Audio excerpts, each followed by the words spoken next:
Muito boa noite. Fechar com chave de ouro, Bezat Hashem. Eu queria que vocês participassem para introduzir o tema junto comigo de um dinner. Sabem o que é um dinner? Um jantar para angariar fundos. Mas não se preocupar, que ele é só virtual, tá bom? Vocês podem continuar com a mão dentro do bolso, não vai acontecer nada. É o seguinte, é um dinner virtual que a gente vai fazer aqui. Eu queria que vocês sentissem o drama do que acontece. É o seguinte, se a gente procurar muitas revistas americanas, eu gosto de ler bastante para aprender, para poder compartilhar com vocês, as propagandas de muitas revistas americanas de instituições judaicas, o que eles fazem? Eles conseguem, por exemplo, tal instituição, tal yeshiva, tal escola, tal hospital, e daí por diante, judaica, fez 10 anos de aniversário, 20 anos, a gente vai comemorar, a gente precisa angariar fundos. Então a gente pega 2 doadores, por exemplo, que eles vão match up o que você doar. Então, se você doa 1.000, quanto está entrando para a instituição? 3.000, porque tem 1.000 seu, mais 1.000 do A, que é o doador grande, e 1.000 B, que também é outro doador grande, vamos chamar assim. Então, isso incentiva eu a doar e a instituição a ficar mais tranquila por um período grande de tempo. E assim que fazem e fecham o budget. Na verdade, essa é uma solução relativamente nova. Na época, um dos melhores coletores de dinheiro para instituições que houve na história do mundo é o Rav de Ponovitch, Rav Kahaneman, que fundou a Yeshiva de Ponovitch. Uma vez alguém perguntou, será que existe vida na Lua ou não? Então, eles falaram o seguinte, certeza que não existe. Aí falou, uau, sério, a Torá fala que não existe vida na Lua? Eles falaram, não é a Torá, é o Rav de Ponovitch. Ele fala sobre isso? Fala, não. Porque se tivesse vida na Lua, ele já teria ido uma vez lá para arrecadar fundos para Ponovitch. Ele era uma pessoa muito, muito, muito capaz. Inclusive tem uma história, que não sei se é famosa, se não virei agora, que o Rav de Ponovitch chega numa cidade, e é um doador morava lá, só que ele não tirou a ficha do doador. Ele sabia que o doador era uma pessoa que tinha muitos bens, mas não era uma pessoa do bem. Então, se uma pessoa tem muitos bens, mas não é do bem, ele não vai doar e não vai adiantar nada. Falou, qual o problema? Então, falaram para o Ponovitch, olha, esse doador, ele é meio hostil, principalmente quando se refere a causas religiosas. Tá bom? O Rav de Ponovitch falou, já vim até aqui, vamos tentar. Ele entra lá, ele começa a explicar sobre educação, e o doador entra no embalo e começa a entender e fala, uau, eu também considero muito bem a educação. Então o Rav de Ponovitch falou para ele, olha, Habib, se você gosta de educação e eu também gosto de educação, vamos unir o útil ao agradável, você, por favor, doa. Falou, eu dou para o senhor, disse esse doador para o Rav de Ponovitch, só que eu não sou nada religioso, eu não tenho muita afinidade, eu vou doar com uma condição. Qual a condição?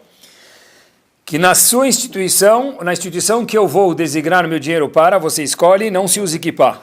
O Rav de Ponovitch falou, claro, se você doa o dinheiro, você pode escolher. E assim, disse o Rav de Ponovitch, surgiu a escola Bet Yaakov. Bet Yaakov é uma escola de meninas no mundo inteiro.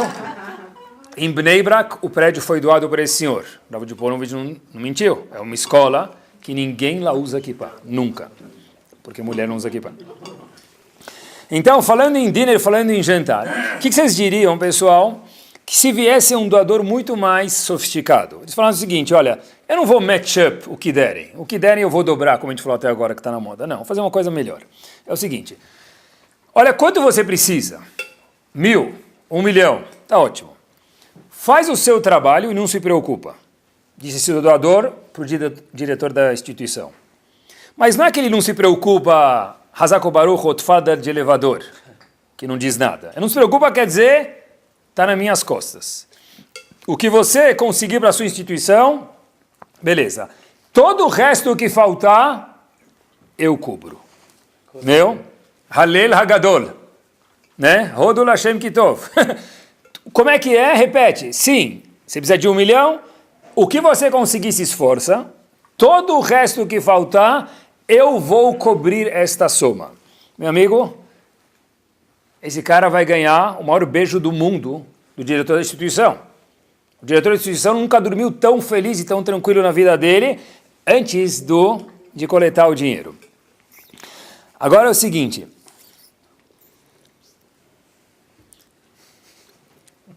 O dinner mais difícil de encontrar foi esse. Eu nunca vi alguém que falasse para alguma instituição, pelo menos não é famoso, olha, coleta o que você conseguir, todo o resto eu cubro. Não existe isso. Isso até me lembra, tem uma história famosa, não sei se vocês conhecem ela. Tem um Rav que ele é chamado, as pessoas chamam assim, então vou repetir. Tem um Rav chamado, num lugar chamado Migdala Emek, o Rav Grossman, ele é chamado também o Rav das discotecas. Tá bom? Não que Deus me livre, ele é DJ, não é isso que querem dizer. Ele entra lá, chama pessoas.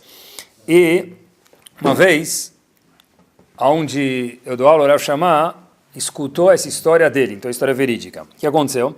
Ele estava em Migdala Emek, e o que aconteceu? Esse Rav Grossman contou que ele estava indo de Nova York para alguma outra cidade, pegar dinheiro para a instituição dele, ele tem uma instituição de pessoas mais assim, com menos condições financeiras, e já que ele viaja muito de uma cidade para outra, de um país para o outro, ele tem muitas milhas, então o Rav Grossman contou que ele pegou um upgrade, ele chegou lá e foi para a primeira classe.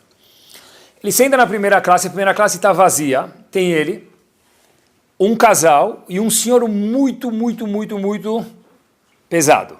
Ocupava 2 cadeiras da primeira classe e a senhora. Então, o Rav Grossman falou, já estou do lado desse indivíduo. Eu não sei, parece que ele é Yehudi. O Rav Grossman levantou, tinha um DVDzinho pequeno com um filme, ele falou, olha, posso mostrar para o senhor e para a esposa do senhor um filminho de 10 minutos da minha instituição? 10 minutos é muito. Hoje em dia, você manda um filme de WhatsApp, dura 12 segundos, mais que 30 ninguém abre. Mas está no avião, está nas alturas, não tem o que fazer. O indivíduo falou, tá bom. Ele abriu o DVD e começou a assistir e tal. Terminou o filminho de DVD, passou 10 minutos. Então, o Rabino Grossman, o que fez?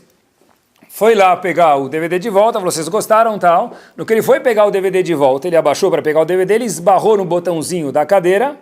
A cadeira vai para a posição vertical e o Rav Grossman cai em cima desse cara. Então ele não sabia qual a reação dele. Ele falou para o cara, me desculpe, e você que deu um beijo na testa dele. Depois que ele deu um beijo na testa dele, ele falou, eu estou acostumado a beijar as pessoas quando eu vejo assim de afeto, mas eu nunca vi esse cara na minha vida. O que eu fiz? Tá bom? Ele olha para... Pega o DVD, volta para a cadeira dele, e Rav Grossman olha para o lado, e vê esse senhor muito agitado falando com a esposa.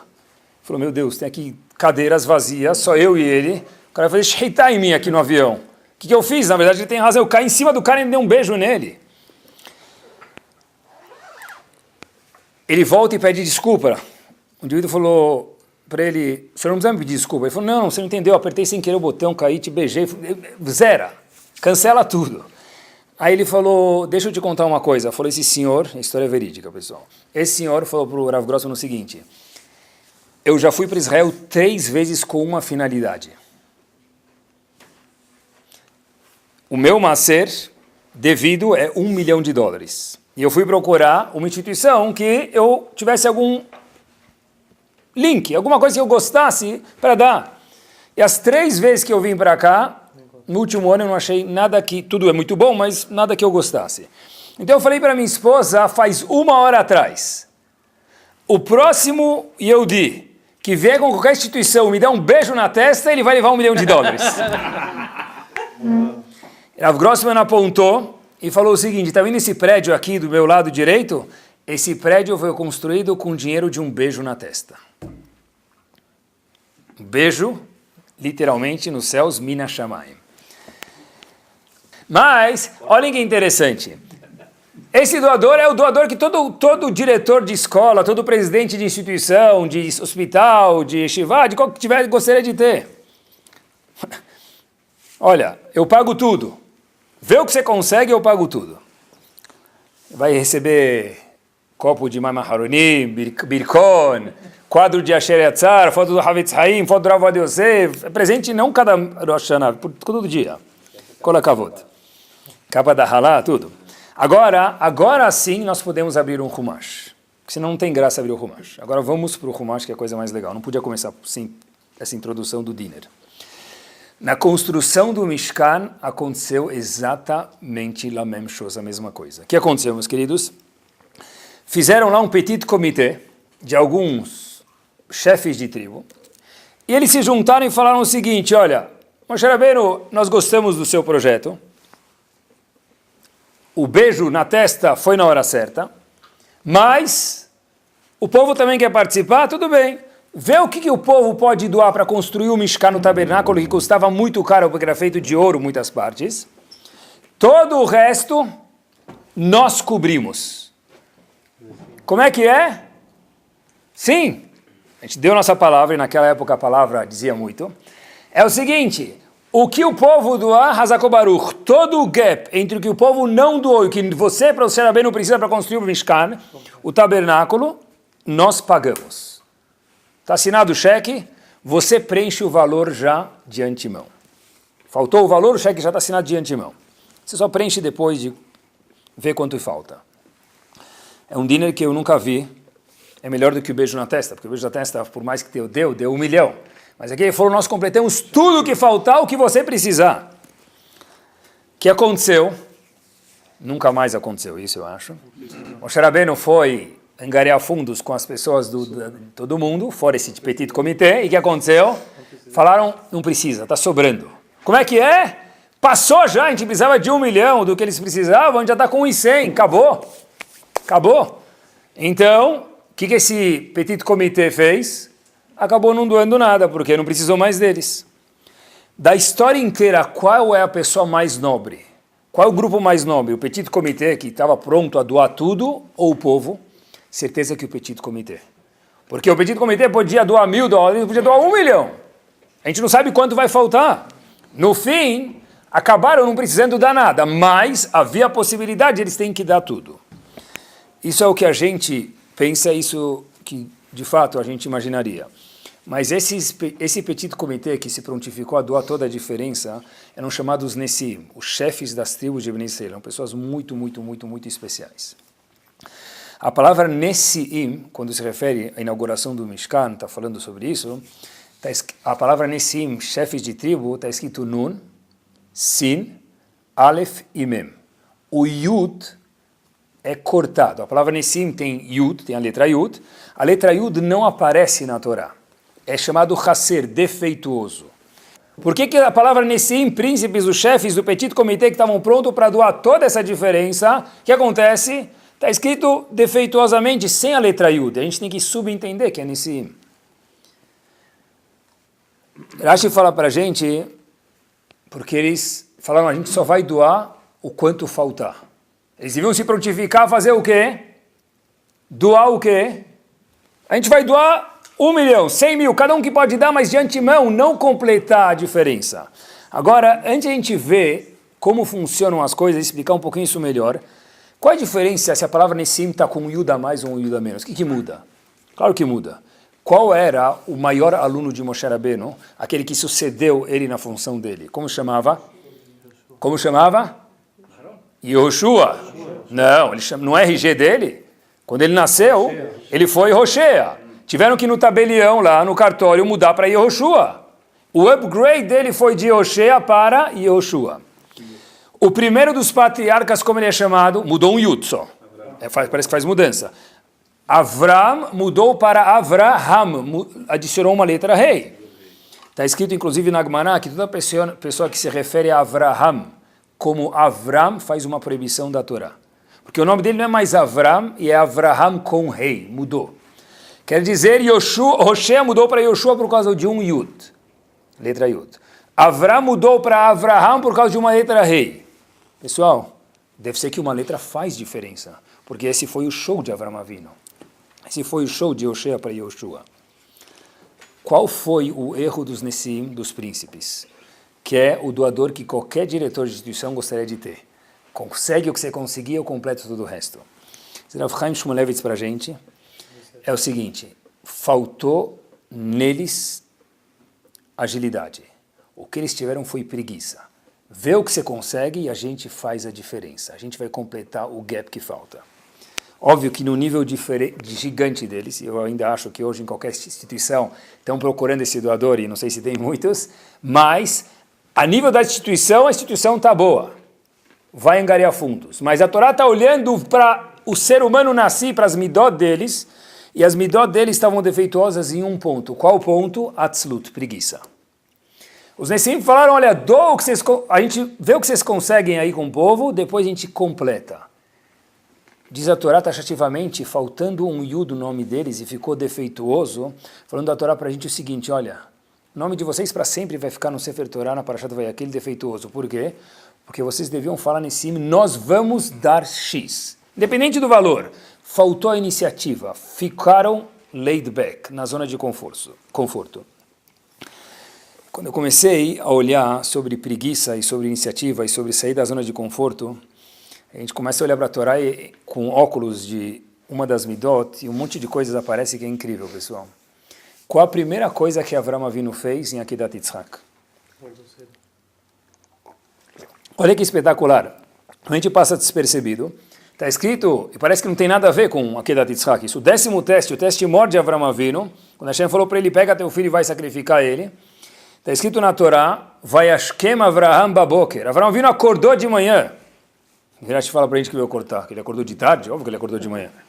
Ele acordou o quê? Depois das 2 da tarde, já estava escurecendo, ele perdeu o breakfast? Não. Diz Rashi, o que isso vem ensinar para a gente? Porque a Torá conta para a gente. Nizdarez le mitzvah. Rashi fala para a gente que ele foi ágil para mitzvah. O que faltou nos Nesiim, o que faltou nos príncipes que falaram do dinner, olha, a gente completa o que faltar, no nível gigante deles, mas faltou a midá, eles ficaram preguiçosos. O oposto foi o começo do teste de Avraham Avinu no 10º teste. Vayashkem Avraham Baboker. O que ele fez? Acordou cedo para selar o cavalo dele, o burro dele, para fazer Akedat Yitzhak. Isso é uma coisa nobre? É, porque a Torá fez questão de contar isso para a gente. Na linguagem dos jovens, eles chamam isso de tô pilhado. Já ouviram falar essa linguagem?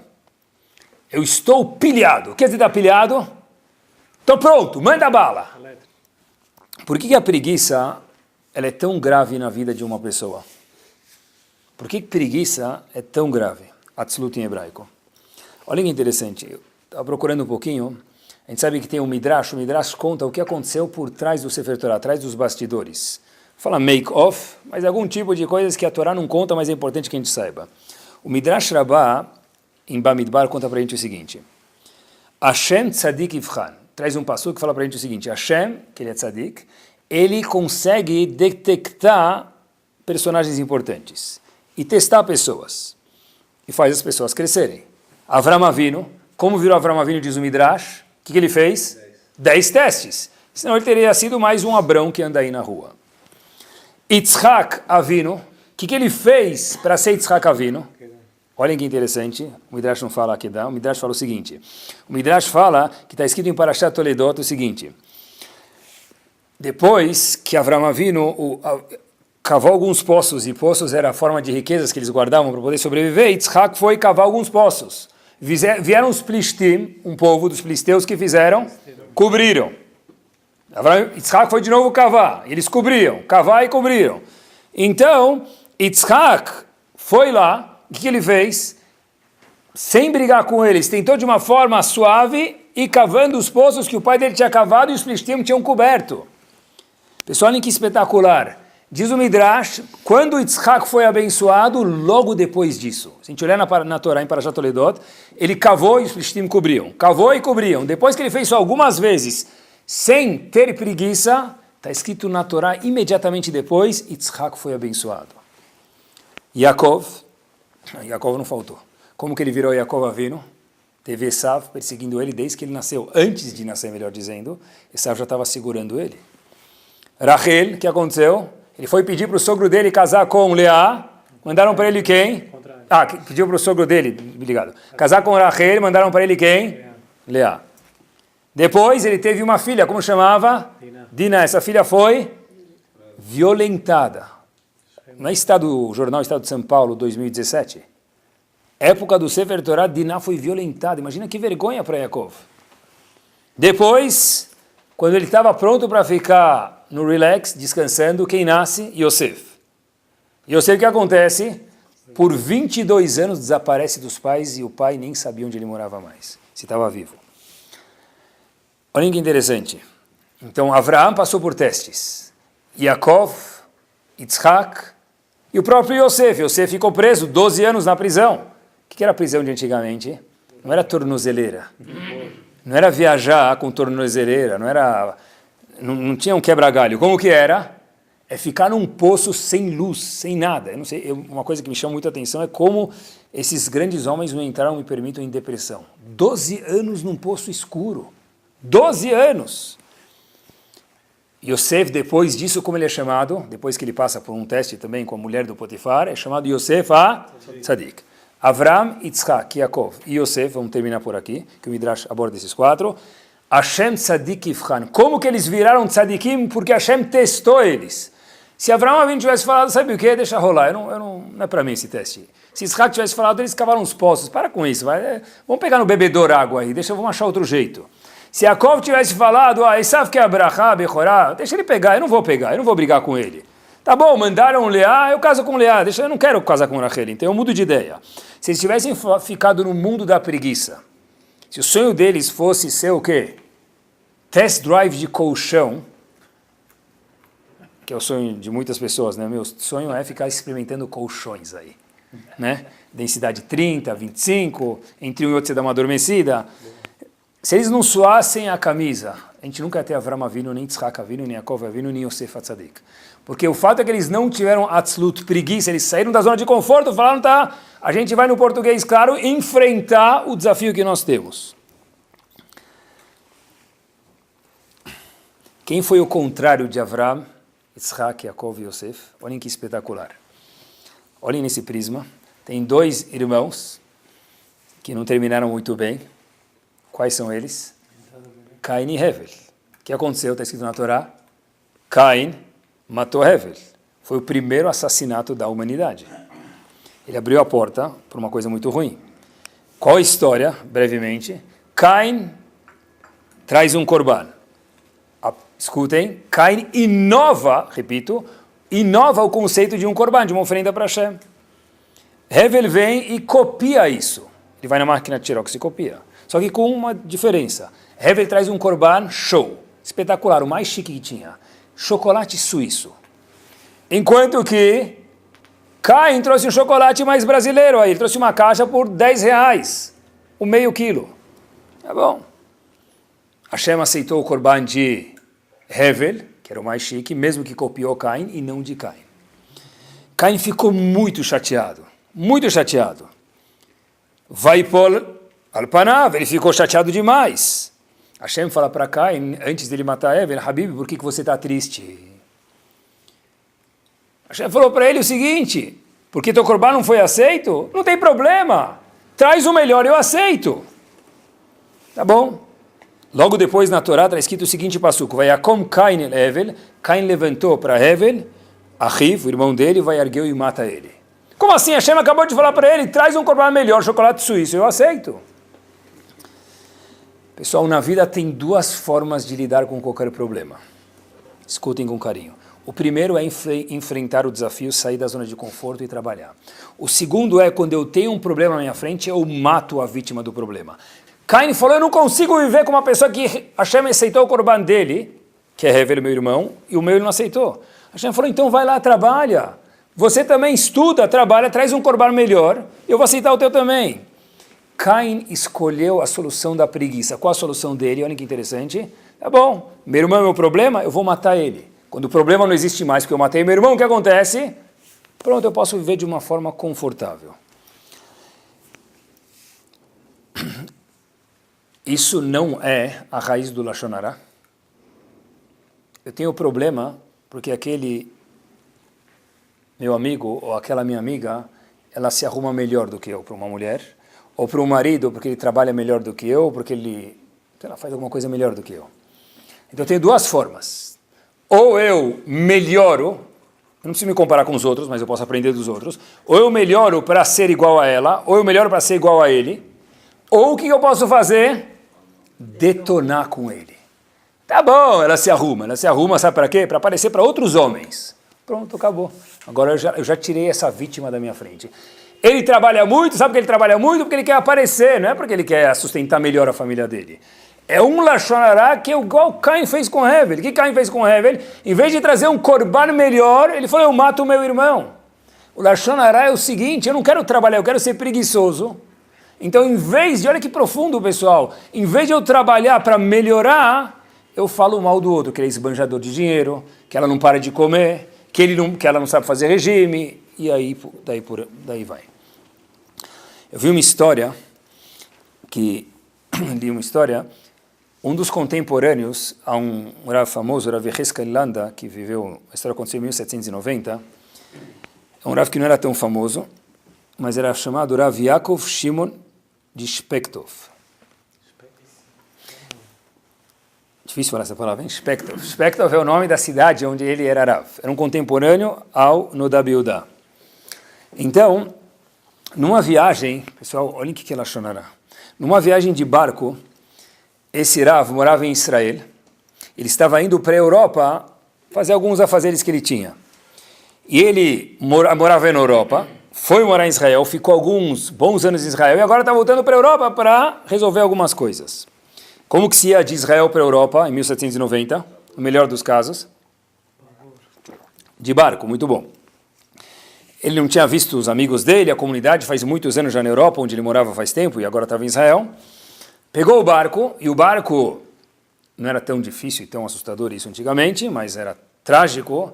As ondas do barco que começaram a subir mais e tempestade, e muitas pessoas desmaiavam de tanto que o barco ia para um lado ou para o outro, ficaram doentes muitos, alguns morreram. Esse Rav, Yaakov Shimon Spektov, ele chega na Europa e por 3 semanas ele não procura ninguém, ele se esconde e só depois de 3 semanas ele aparece lá. Então uma pessoa que sabia que ele tinha chegado na cidade perguntou para ele, o senhor veio para a Europa para fazer algumas coisas, por que por 3 semanas o senhor se escondeu? Olha o que é Lashon Hara. Ele falou o seguinte, olha, eu já estou morando em Israel faz alguns anos, o pessoal da Europa não me vê faz tempo. Se eu chegar aqui na Europa, na minha cidade natal, depois de dias e semanas no barco em tempestade, fraco, pálido e com mal-estar, as pessoas que vão me ver vão falar o quê? Qual o report que ele tem para trazer para a gente de Israel? Que Israel é horrível. Então ele se escondeu, meus queridos, por 3 semanas até ficar forte de novo. A barriguinha talvez dá uma crescidinha, opa, já está sadio. Sinal de saúde. Poxa vida, deve ser que Israel é bom mesmo. Isso é o cuidado para não falar Lashon Hara. Mas a raiz que tem, meus queridos, do Lashon Hara, uma delas é a preguiça. Eu não quero trabalhar, então é mais fácil falar mal dos outros, mas é muito menos saudável. Cuidado nas férias quando voltar, de Israel para voltar, falando bem de lá. Ou se esconde 3 semanas. Voltamos para a preguiça. Estava lendo, eu procurei bastante. Tem muitas pesquisas, mas ninguém tem certeza por que as pessoas bocejam. Preguiça, não é? A gente está falando? Tem muitas... A universidade daqui fala isso, a de lá fala aquilo, cada um fala outra coisa, mas se estima muitas coisas, mas ninguém sabe qual é a causa do bocejo. Bocejo, ele é contagiante? Alguns dizem que sim, não sabem a causa, mas não sabem. Da onde vem a vontade? Sei lá. E nem por que as pessoas abrem a boca quando elas bocejam, também não sabem isso. Sei lá, para sair o ar. Podia sair o ar pelo nariz, podia tossir. Bom, mas, de alguma forma ou outra, bocejar ou o ato de ser preguiçoso, com certeza, mesmo sem saber a razão, ele é contagiante. Olhem que show. Rabbeinu Yonah, que é um dos Rishonim, ele tem um comentário sobre Pirkei Avot, e no fim do 2º pérec ele fala o seguinte: Kiteva Adam, qualquer pessoa, a natureza de qualquer ser humano, leit atzel, é ser preguiçoso. Quer dizer, se nós somos preguiçosos, se você se identifica como uma pessoa preguiçosa, bom, você faz parte de um ser humano normal. Ve'ein Adam nitzol mimena, ela yesh marbe ve'yesh mamit. Tem pessoas que são muito preguiçosas, diz Rabbi Yonah, e tem pessoas que são poucas, mas não tem ninguém que não é preguiçoso. O normal de um ser humano, homem ou mulher, é ser preguiçoso. Quer dizer, tem a ver isso com Adam Arishon e com nós no século 21 também. Por que é bom saber que todo mundo é preguiçoso? Porque quando você tem um filho preguiçoso, você entende que ele faz parte da regra do Rabbi Yonah, que ele é normal. Quando você tem um marido preguiçoso, entende que ele faz parte do Rabbeinu Yonah, que ele é normal, porque é voto. Quando você tem uma esposa preguiçosa, entende que isso é normal. Ah, então, deixa rolar? Não. Mas o normal, o neutro, o parve da pessoa é ser, diz o Mesilat Yesharim, uma pessoa pesada. Um pneu murcho. Uma pessoa que não tem vontade de fazer as coisas. Outro dia, um aluno chegou, demorou para entrar na classe, e aí, não era a primeira vez. Eu falei para ele, o que aconteceu, querido? Vai, de novo? Ele me deu a melhor resposta possível. Ele falou o seguinte, olha, Rabino, você sabe que a gente só acorda de manhã quando? Quando a pessoa dorme, a Neshama dele sobe. Quando ele acorda, Hashem devolve a Neshama. Rabino, hoje Hashem não estava querendo devolver minha Neshama. Espetacular. Eu falei, olha, pode fazer isso mais vezes. Mas, qual é o maior inimigo de ser uma pessoa zariz, ágil, que é o contrário de preguiça? Qual é o maior inimigo da zrizut, da agilidade? É aquele botão soneca lá do celular. Snooze, né? Eu nunca vou esquecer isso. Eu tinha uma pessoa que, nem Shiva, um lugar lá onde eu estava, nem Shiva, em algum lugar, e aí, eu nunca vou esquecer isso. Colocava o alarme para 6h30, e você voltava às 9h30 da manhã, estava o melhor amigo dele era o botãozinho. Tem gente que fala, eu preciso acordar às 7, eu coloco o botão a partir das 6. Acorda a casa inteira, vem os vizinhos, mas quem tinha que acordar? Não. Dormindo. Que é a eterno. Tem um Dayan é um... Como fala Dayan? Um juiz. Na Inglaterra, chamado Dayan Dunner, ele contou uma história que Rav Chaim Kanievsky, sabe quem é Rav Chaim Kanievsky? Eu não sei exatamente de quem é. O pouco que a gente escuta é o que a gente sabe, mas ele é muito mais do que a gente escuta. Rav Chaim Kanievsky tinha um Havruta. Para estudar tete a tete com Rav Chaim Kanievsky tem que ser muito bom. Eles estudavam muitas vezes, todos os dias, um certo período, e eles acordavam muito cedo, estudavam, e depois eles paravam algum momento para descansar um pouquinho e continuavam o estudo. Nesse momento de parar para dormir, como eles acordavam? Como? Todos os dias via uma mosca, bzzzt, fazia barulho e eles acordavam, todo santo dia. Mosca, que era o shaliach para de acordar. Não falhava a bateria, nada, todo santo dia. Um dia, esse Havrut Rav Chaim Kanievsky não veio. O Rav Chaim Kanievsky falou para ele, o que aconteceu? A mosca não veio? Ele falou, veio, mas eu apertei o botão soneca nela, não matou a mosca, mas apertou o botão soneca, dormi de novo, eu perdi a hora. O Rav Chaim Kanievsky deixou esse Havruta para sempre. Só olhem quanto é grave a preguiça. Estamos falando de pessoas gigantes. Para eles é grave, mas para a gente tem também uma fuligem de quanto que é grave ser atzel preguiçoso. Eu costumo dizer para todos os meus alunos, se você não ganhar desses 5 minutos, agora, esses 5 minutos que você está sempre enrolando vão te perseguir a vida inteira. Vou repetir de novo. Se você não ganhar desses 5 minutos e pular da cama, ou for fazer alguma coisa que precisa, for pagar uma conta, ou fazer uma reunião, for sentar com alguém, for conversar com alguém, for fazer alguma coisa que você sabe que é importante, dá 5 minutos, apertar o botão soneca de alguma forma ou outra, esses 5 minutos vão perseguir a pessoa para o resto da vida. Por quê? Porque quem chega atrasado no Minyan Netz, que é muito cedo, ele chega atrasado quando ele vai rezar às 7h30 da manhã também. Quem chega atrasado quando ele reza às 7h30, quando o Shaharit de Shabbat é 8h30, ele também chega atrasado. E quando é horário de verão e começa às 9h, ele também chega atrasado. Porque a chegar atrasado, apesar que essa é a natureza da pessoa, acaba virando um pouco de uma doença. E a pessoa tem que tomar cuidado para não alimentar isso, se é que essa é a natureza do ser humano, como o Rabbeinu Yonah falou para a gente. Outro dia eu estava no hospital, tinha uma pessoa da minha família sendo operada, era 5 da manhã, eu estava lá, eu já vi o doutor lá no pagode já. Falei, doutor, o senhor estava no consultório ontem, 11 da noite, eu sei, e hoje, 5 da manhã já está... Ele falou assim para mim uma coisa, senhor Ricardo, dormir é para os fracos. Mas, a Gemara fala para a gente o seguinte, olha que interessante, que existe uma relação direta entre preguiça e depressão. Sério? Sim, vou mencionar para vocês duas, tem muitas, mas nosso tempo não permite.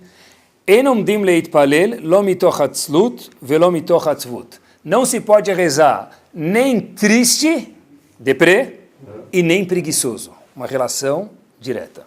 Outra Gemara, outro assunto, a Gemara fala em Shabbat agora, página 30b.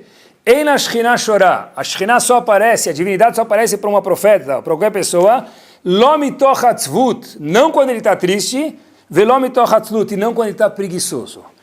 O que a psicologia descobriu hoje, o Talmud descobriu há milhares de anos atrás, que o quê?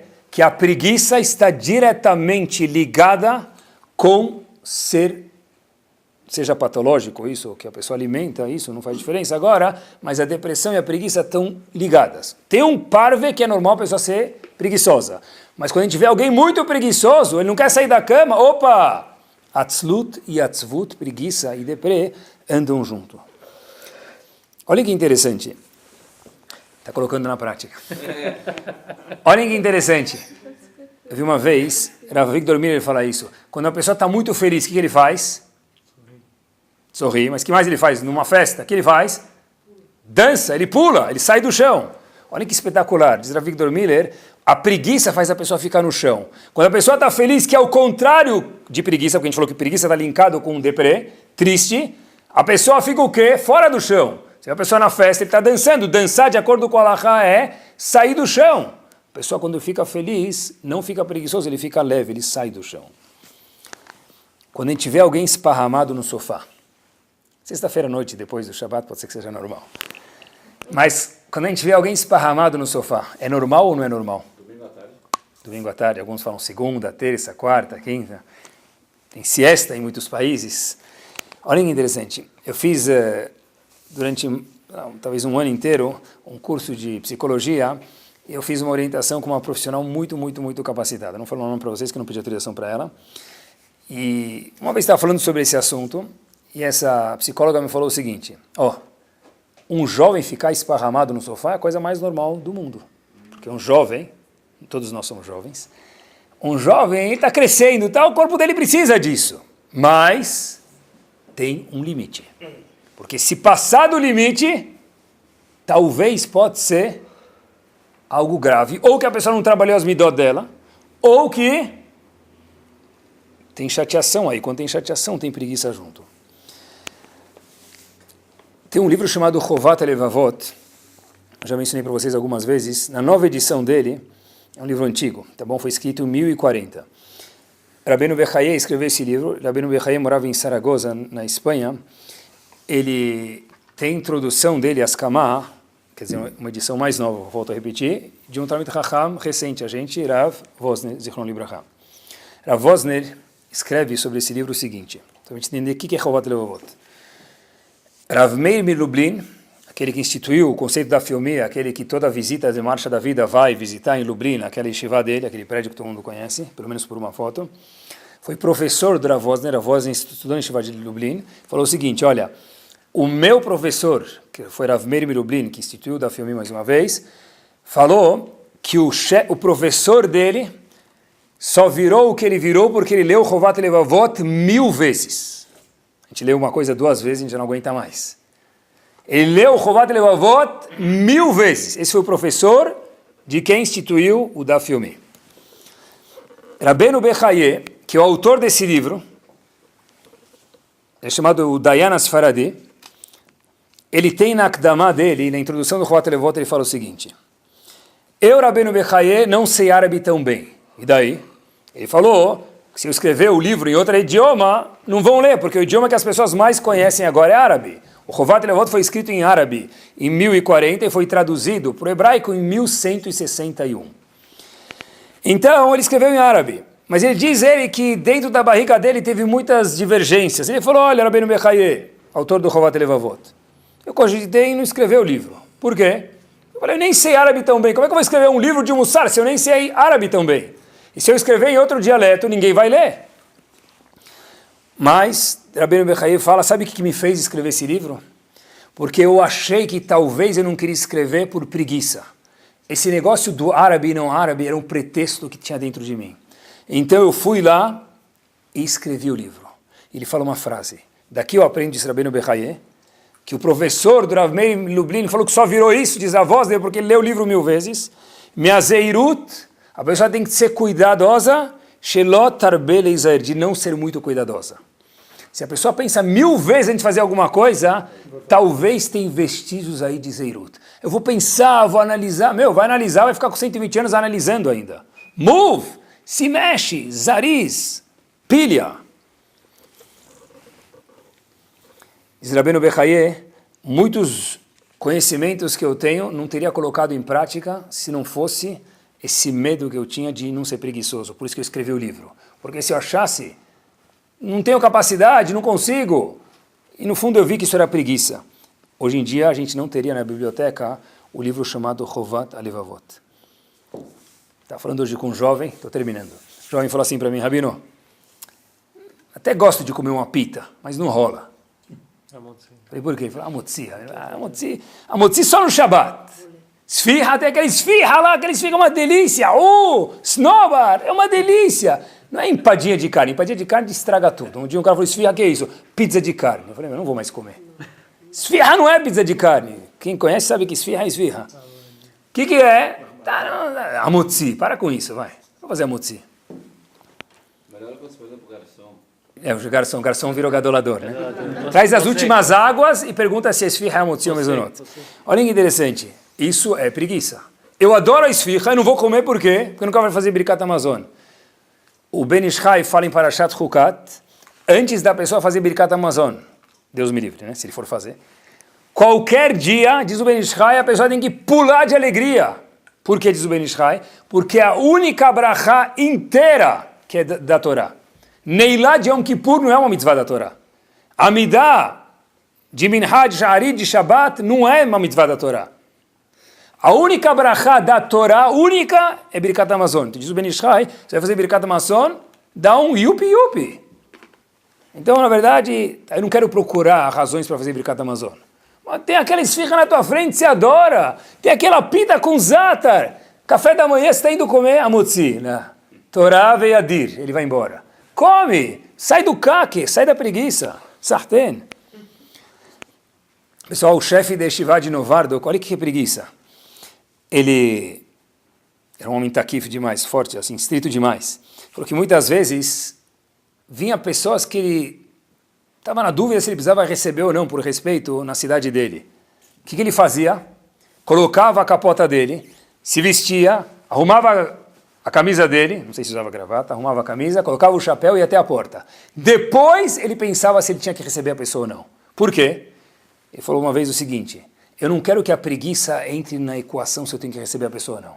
Eu já estou pronto para receber ele, depois que eu estou pronto para receber ele, agora não tem mais preguiça. É só descer as escadas, receber ele, dar honra para ele. Agora eu vejo se essa pessoa merece de verdade, se eu devo para ele de verdade, melhor dizendo, receber essa pessoa ou não. Eu vou finalizar com algo bárbaro, é o seguinte, como que tira a preguiça? É um aplicativo novo que eu estou inventando. Estão prontos? Vamos lá. Vocês vão baixar ele agora comigo aqui. Qual trabalho é mais difícil? E com isso a gente termina. O Cohen ou o Levi? Tem um trabalho mais difícil no Beit HaMikdash, no templo. O Cohen ou o Levi? Cohen é muito mais difícil. O Cohen tem que fazer shritá, ele tem que queimar os órgãos do animal, tem uma parte que come, uma parte que tira, tem que aspergir o sangue no misber. Tem um trabalho muito, muito, muito, muito delicado. O Levi, que trabalho que o Levi tem? Nada, ele abre a porta, fecha a porta, e se tiver voz bonita, ele canta. Ashorer Shira, pronto.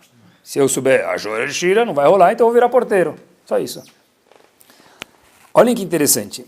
Em Parashat Balotechá está escrito que o Levi, assim Rashi traz, o Levi tem 5 anos de curso para trabalhar no Beit HaMikdash. O Cohen não tem curso, não está escrito na Torá, talvez seja uma semana, um mês, ele pegou em um mês e já pode trabalhar.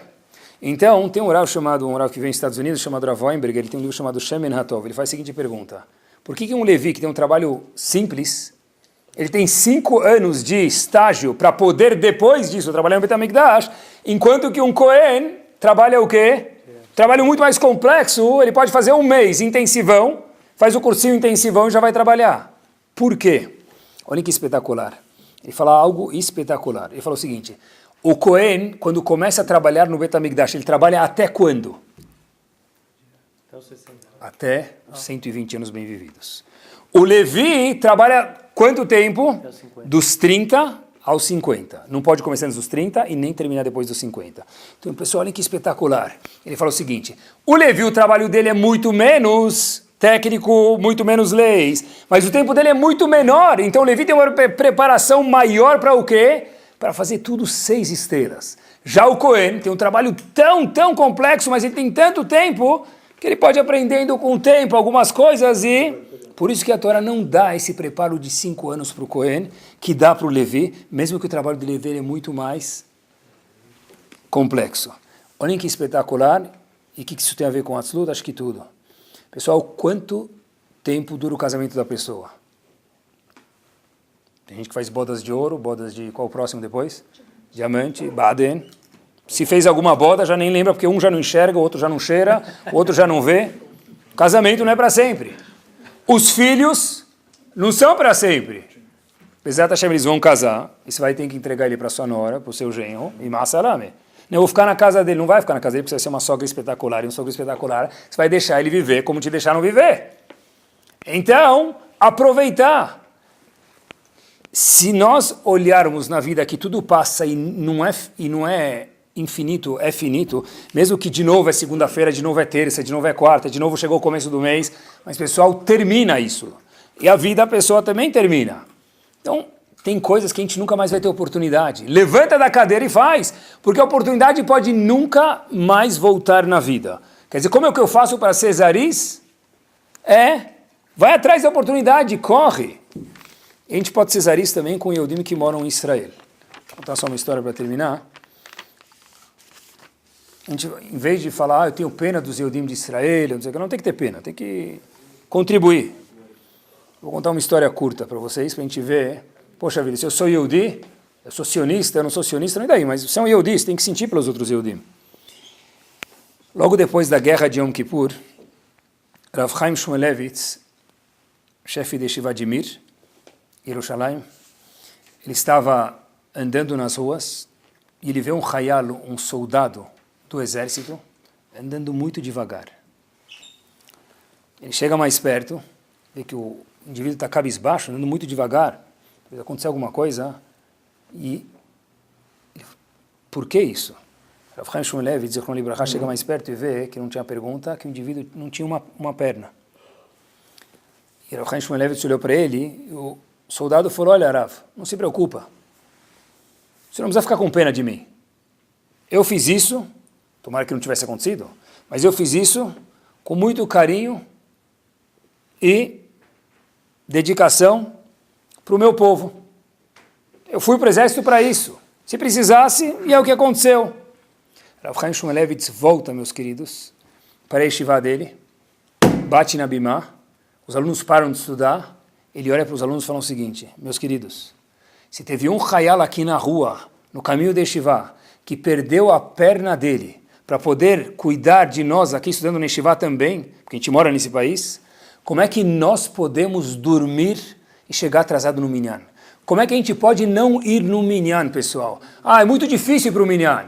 Mas qual a nossa contribuição para Yehudim que estão guerreando, mesmo que no Baruch Hashem não tem guerra hoje, mas estão no fronte de Israel, na fronteira do Líbano, do Egito, de fronteiras que for, da Síria, de qualquer fronteira que for, que mesmo que a gente acha que eles não estão lá, a gente não sabe, eles estão lá. A nossa contribuição para eles é o quê? Não é cantar vanaguila, não é comer shawarma, a nossa contribuição é tirar um pouquinho de preguiça, inclusive, meus queridos, no âmbito que se diz a participar em alguma coisa de mitzvah, porque toda mitzvah que a gente faz aqui salva um Yehudi em todos os lugares do mundo. Que Bezat Hashem, a gente possa ver Zrizut como algo espetacular, sair, acordar com formiguinhas na cadeira já, e amanhã pelo menos sem o botão soneca, Bezat Hashem, não para não colocar o botão soneca, colocar o alarme, mas pular da cama, Bezat Hashem.